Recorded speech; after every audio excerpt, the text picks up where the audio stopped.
Hi guys, it's me Emily and welcome back to my channel. For today's video I am going to recreate one of my favorite looks that I've ever done for my Halloween looks. It is this here. I call it my cracked doll look, or like a broken china doll. And I absolutely love this look. It's really simple. You pretty much just do like a doll face base or something really pretty and simple, and then you just draw a bunch of black lines all over your face to make it look cracked. I did this in 2016. It was one of my first looks that I started doing when I got into doing Halloween makeup looks, and I really loved how it turned out, so I want to recreate it now that it's been a few years and now that my skills have sort of improved a little bit. So I thought it'd be really fun just to recreate it and actually do it on video, because I just posted this on Instagram and didn't film it. So it's really simple, really easy. So all the products, again, will be listed down below and on the screen so you can see what I'm using. But let's get into it.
So now we're going to go ahead and do the cracked portion.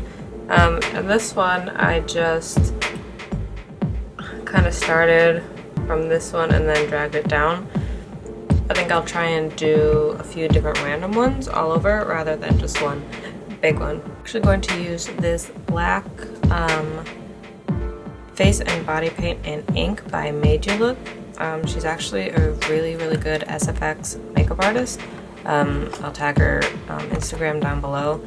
Probably one of my favorites and why I kind of started doing what I do, even though I will never be on her level. But she came out with a line of face paints, so I bought a few. So I'm going to try using the black. And it's kind of like a chalk right now, but you just spray it and wet it down, and then it's really easy to use.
So this is my final look. These lashes are the House of Lashes Boudoir Minis, and I really like them because they just go kind of from like here to the end, and they kind of just lift the eye a little bit. I added some white eyeliner underneath just to kind of open up the eyes a little bit to make it look a little more doll-like, and I think it turned out pretty good. It's obviously not as in-depth with like the cracks and everything as I did in the first photo, but I kind of wanted to make it a little more simple for people to follow if they wanted to. I don't know if people do, but and I wanted to just try something a little different with makeup look altogether, just so it wasn't like an exact copy of what I've already done. So I think it's cute. And then brand new wig, which I really like. So all in all, I think it turned out really well. It obviously took a little longer because I was filming and stuff, but this look is super simple to do. You basically just do your makeup and then just draw a bunch of lines all over your face. So I really hope you guys enjoyed this video and this look. Again, I will link everything down below so you guys can see everything that I used. And then, of course, this photo will be up on Instagram, which I will also tag down below, and it's here on the screen as well. So remember to leave a comment, like, and subscribe, and all that good stuff as always. And I will be sure to see you guys in my next video. Bye, guys.